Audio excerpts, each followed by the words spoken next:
This particular land that I live on is where I grew up, where I was born, and where I hope to die. Land was always very important in our family. Right from the day, I can remember, we were somehow involved with the land around us. My dad was a small-time farmer. My mother raised animals and chickens and cows so that they could feed us.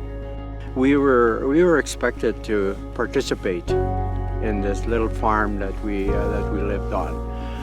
Rock picking, my dad would take us out rock picking. He would hire out with farmers off the reserve, and we would be in the back of the wagon with him, picking rocks and spending the day.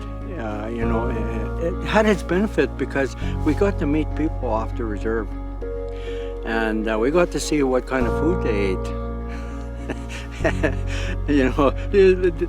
These things don't seem significant, but they are significant, in teaching us to understand that,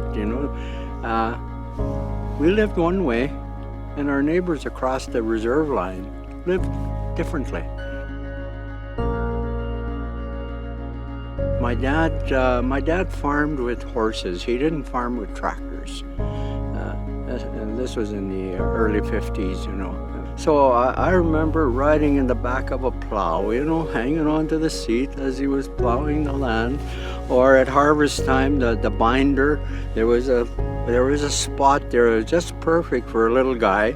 And I'd be riding behind, and we didn't have the benefit of,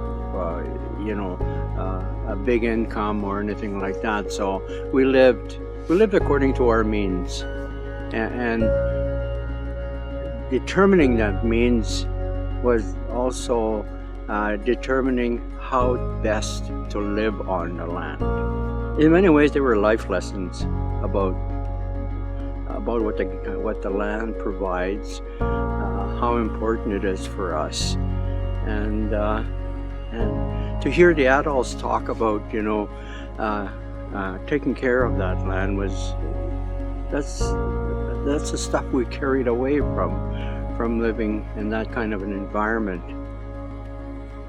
Played an important role in my spirit formation. I was able to live and appreciate, what nature has to provide. It's not just the food, but it's it feeds the mind, it feeds the spirit, and it teaches. It's constantly teaching